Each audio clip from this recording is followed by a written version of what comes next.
Bonjour. Bonjour Marie-Louise. Alors, est-ce que tu peux te présenter rapidement, s'il te plaît? Oui, alors je suis Martine Dessy et j'ai 6 enfants. Je fais partie de la source de l'Éternel sur Verne. Quel est le rôle d'un berger ou d'une bergère dans un groupe de renouveau charismatique? D'accord. Jésus est notre berger. Il est l'exemple même, si on veut aller plus loin. Il est l'exemple. Il nous a montré le chemin. Donc, à nous d'essayer d'emboîter ce pas.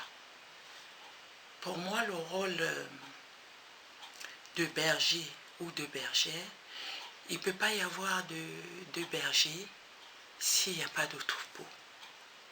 Il ne peut pas y avoir de berger ou de bergère s'il n'y a pas le chien du berger. Voilà. Si Jésus est le berger, moi je dirais on est le chien du berger qui essaye de rassembler ce qu'il a laissé. On continue ce chemin. Voilà. Donc pour moi, être berger et bergère dans un groupe, c'est celui ou celle qui rassemble. Et je vais aller plus loin en disant, Jésus est notre berger. Et moi, le premier rôle des bergers, pour moi, c'est confier aux parents, au père et à la mère. Parce que ce rôle, c'est eux qui éduquent. C'est eux qui nous éduquent. Si aujourd'hui, plus tard, à l'âge adulte, on devient berger, mais il y a eu quand même un commencement. Et le commencement, pour moi, Dieu nous a créés, Jésus a fait le chemin, les parents nous ont mis dans ce monde.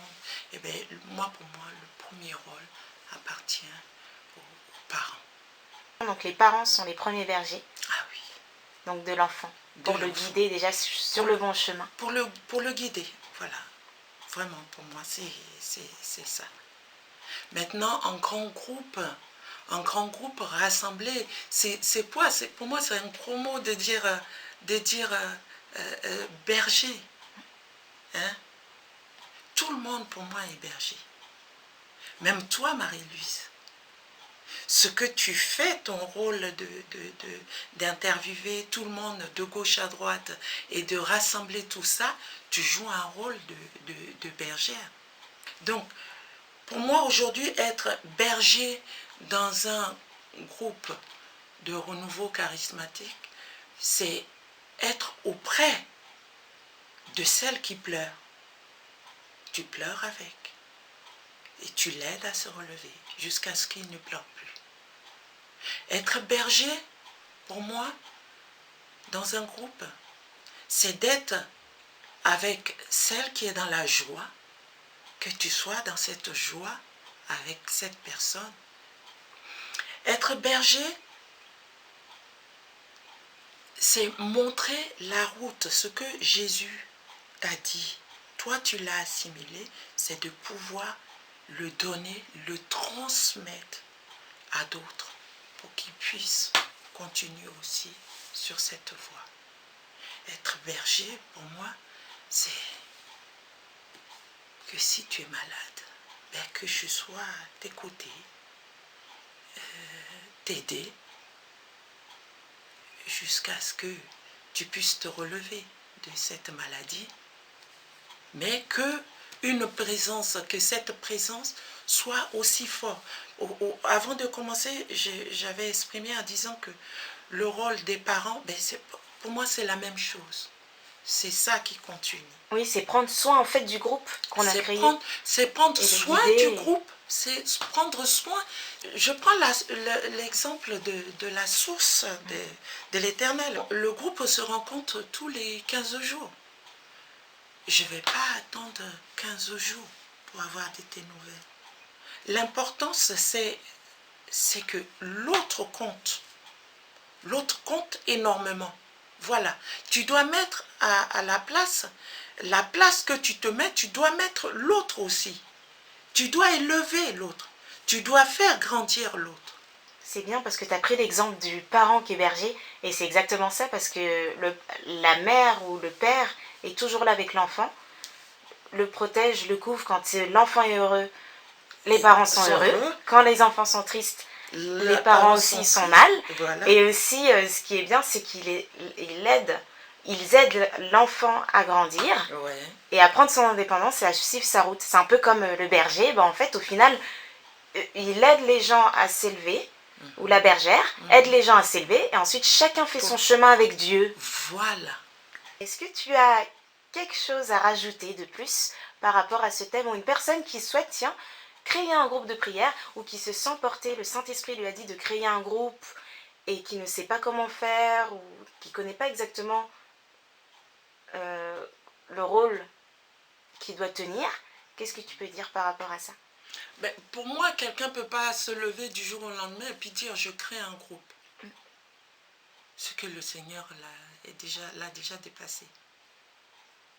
Pour moi, il l'a déjà dépassé. C'est vrai que je vais prendre mon exemple. Je faisais partie du groupe de Siloé à Vernon. Le berger étant François Baudrillard et sa femme Marie-Odile à l'époque.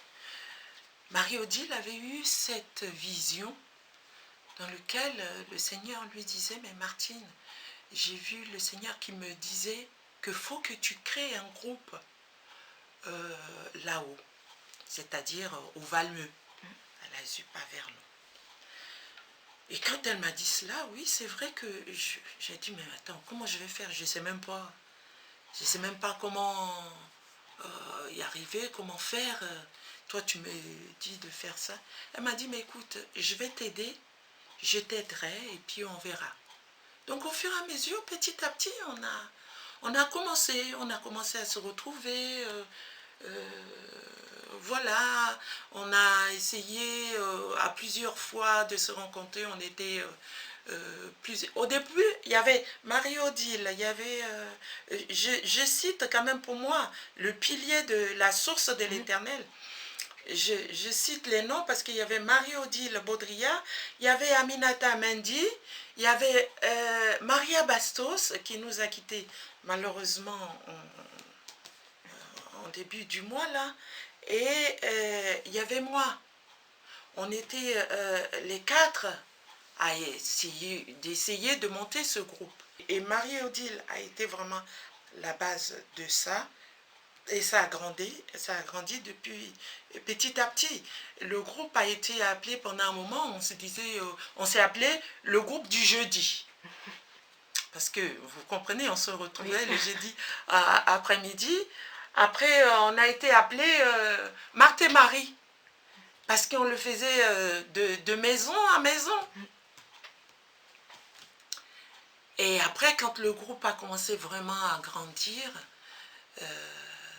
c'est là on avait décidé de prier vraiment pour que le Seigneur puisse donner un nom au groupe. Et la source de l'Éternel n'est pas un nom. Un nom simplement comme ça. Non. Il faut laisser le Seigneur. Pour moi, me lever à, je veux créer un groupe de prière, c'est qu'au fond de moi, le Seigneur a déjà commencé le travail. Il a déjà commencé. Parce que tu ne peux pas, tu peux te lever toi, je vais faire ça, écoute, tu commences aujourd'hui, demain tu te souffles et puis voilà. La source de l'Éternel, ça fait plus de 20 ans.